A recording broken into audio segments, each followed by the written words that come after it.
Hello everyone, good morning. কেমন আছো সবাই? আশা করছি সবাই খুব ভালো আছো। আমরাও বেশ ভালো আছি। পিউস লাইফস্টাইলে তোমাদের সবাইকে আরও একবার ওয়েলকাম আমার নতুন ভিডিওতে।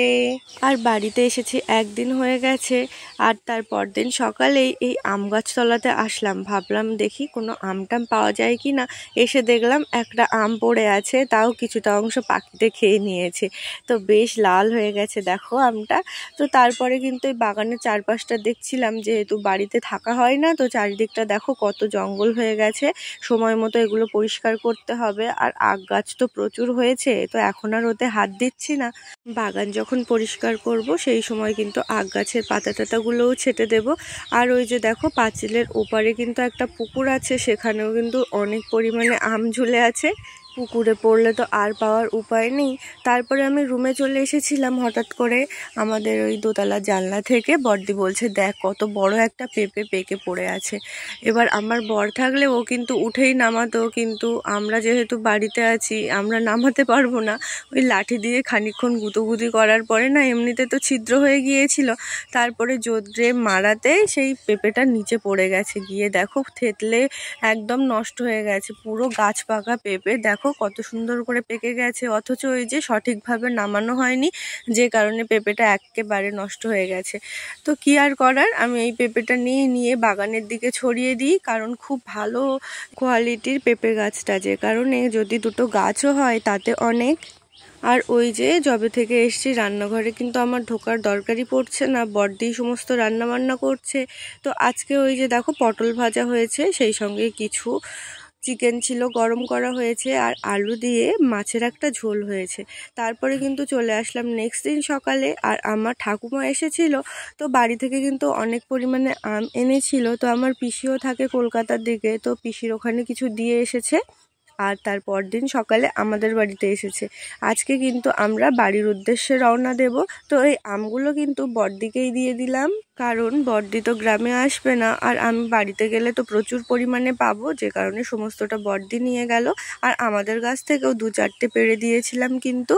তো দেখো আমরা কিন্তু বাড়িতেও চলে এসেছিলাম, সেই 3টে নাগাদ কিন্তু বাড়িতে এসে পৌঁছেছি। আর একটুখানি খাওয়া দাওয়া করে অল্প একটু ঘুমিয়ে আমার ছেলে আর মা এই যে দেখো বাগানে চলে এসেছে আম পাড়ার জন্যে। আমার মা ওখান দিয়ে আম পাড়ছে, আর আমার ছেলে সমস্ত কুড়িয়ে কুড়িয়ে এখানে এনে জমা করছে, দেখেছো?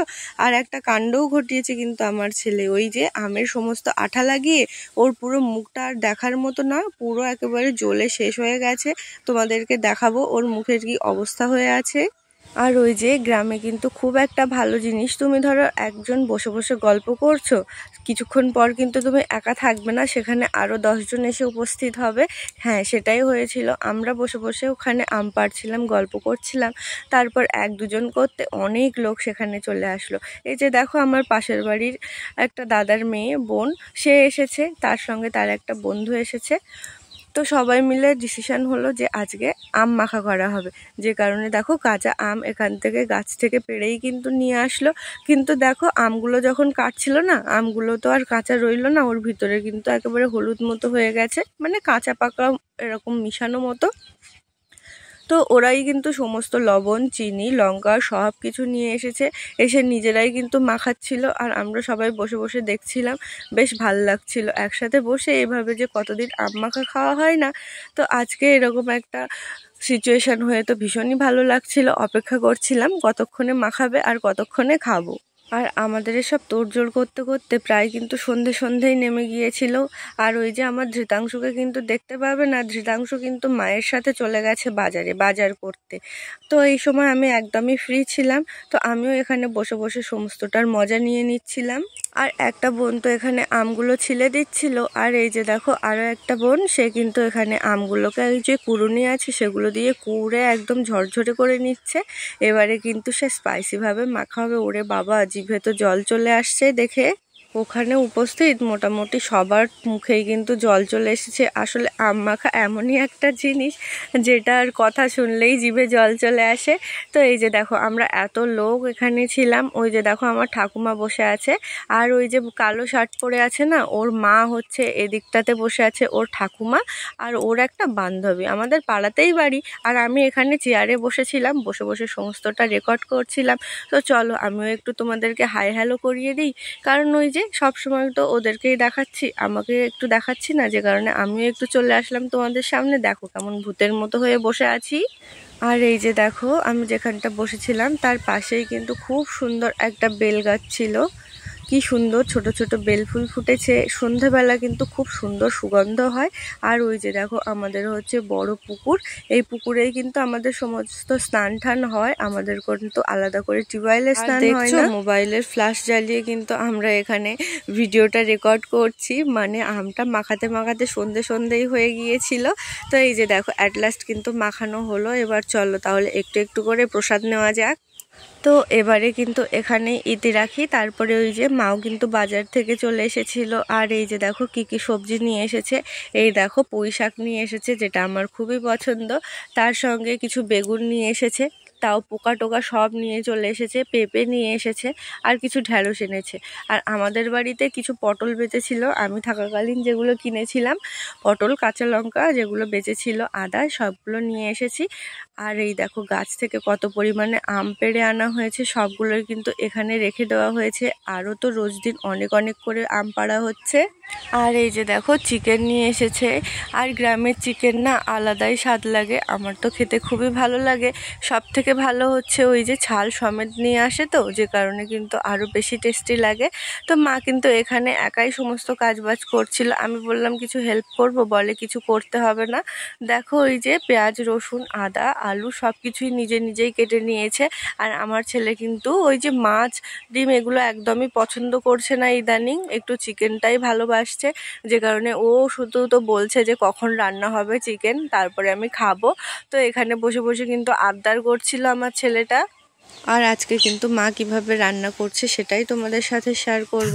তো এখানে চিকেনটা ভালো করে ধুয়ে পরিষ্কার করে নিয়েছে, তারপর তার মধ্যেই কিন্তু সমস্ত পেঁয়াজ, রসুন, আদা, এই যে আদাটা এখানে বেটে নিচ্ছে, আদাটাও দিয়ে দেবে, সেই সঙ্গে সমস্ত গুঁড়ো মশলা দিয়ে দেবে। আর আলুটা আমি বললাম এর মধ্যে দেবে কি, বলে না আলুটা একটু আলাদা করে ভেজে নিতে হবে। তো এই দেখো সমস্ত গুঁড়ো মশলা সমস্ত সব কিছু দিয়ে মাংসটা এখানে ম্যারিনেট করে নিচ্ছে। আর কি বলো তো, চিকেন তো আমার ঠাকুমা খায় না, আমি আর মা আর আমার ছেলে, যে কারণে পরিমাণটা একদমই কম। তো কিভাবে রান্না করে চলো তোমাদের সাথে একটু শেয়ার করে দিই। আর আজকে তো ঘরের উনুনেই রান্নাটা হচ্ছে। তো প্রথমেই যেটা কাজ, উনুনটা জ্বালিয়ে নিল, তারপরে এই যে কড়াইয়ে তেল গরম হয়ে গেলে তার ভিতরে ওই যে কেটে রাখা আলুগুলো কিন্তু দিয়ে দিয়েছিল, দিয়ে তার মধ্যে হালকা লবণ আর হলুদ দিয়ে একটু হালকা হালকা করে ভেজে নিয়েছিল, নিয়ে কিন্তু তারপর চিকেনটা বসাবে রান্নার জন্যে। আলুটা কিন্তু এখানে চিকেনের মধ্যে উঠিয়ে রেখেছে। তারপরে দেখো আর একটু পরিমাণে তেল দিয়ে দিল, তারপরে তেলটা গরম হয়ে গেলে কোনো রকম গোটা মশলা কিন্তু দেয়নি, ওই কড়াইয়ের মধ্যেই কিন্তু চিকেন আর আলুটা একসাথে এখানে অ্যাড করে দিয়েছিল। আর যেহেতু এর ভিতরে সমস্ত মশলা দেওয়াই ছিল, যে কারণে একটু সুন্দর করে নাড়াচাড়া করে নিয়ে তারপরে ঢেকে দিলেই কিন্তু আস্তে আস্তে কষিয়ে রান্নাটা করবে।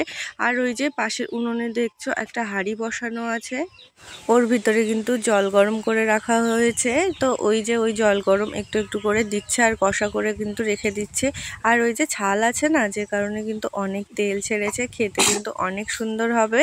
তো এই যে দেখো গরমে রান্না করতে করতে কিন্তু একদম ঘেমে গেছে, কিন্তু ওই যে আমাদের জন্য করছে। মেয়ে এতদিন পরে বাড়িতে এসছে, যে কারণে মনের আনন্দে নিজের পছন্দসই রান্নাগুলো কিন্তু করছে। তো এই যে দেখো রান্নাটা কিন্তু একেবারে কমপ্লিট হয়ে গেল। তো তারপরে কিন্তু খাওয়ার পালা, তবে এখনই আমরা খেতে বসবো না, এখন আমরা এক জায়গাতে যাব, সেখান থেকে ফিরে তারপরে খাওয়া দাওয়াটা সারবো। চৈত্র মাসে তো একটা দেল হয় তোমরা জানো, কিন্তু বৈশাখ মাসেও কিন্তু ধর্মদেল বার হয়। তো আমার বাপের বাড়ির কাছেই একদম ধর্মদেল বার হয়েছে। তো সারাদিন তো তারা পাড়ায় পাড়ায় ঘোরে, আর সন্ধ্যাবেলা কিন্তু সন্ধ্যা আরতির পর এরকম করে এক একটা পালা হয়। তো দেখো সেটা শোনার জন্যে কত মানুষ এখানে জড়ো হয়েছে, গ্রামের সমস্ত মানুষ এখানে জড়ো হয়েছে। তো এখানে কিন্তু একটু বাদে গান শুরু হবে, তো সেটাই কিন্তু শুনতে এসেছি। রান্না বান্নার পরে আমি, মা, ঠাকুমা সবাই মিলে এখানে চলে এসেছি। আর এখানে কিন্তু এক একদিন এক একটা পালায় গান গাওয়া হয়। আজকে যেমন এখানে হচ্ছে মহিষাসুর মর্দিনী। তো এই যে দেখো এই পালাটালা কিন্তু দেখে আমরা বাড়ি চলে আসলাম। আর বাড়িতে এসে সেই রান্না করে রাখা চিকেন আলু দিয়ে ভাত খেয়ে নিলাম। তো যাই হোক, আজকের ভিডিওটা এখানেই শেষ করছি। কেমন লাগলো তোমরা অবশ্যই কমেন্ট করে জানিও। ভালো থেকো সবাই, দেখা হবে নতুন কোনো ভিডিওর সাথে। ততক্ষণ সবাই ভালো থেকো, সুস্থ থেকো, সাবধানে থেকো।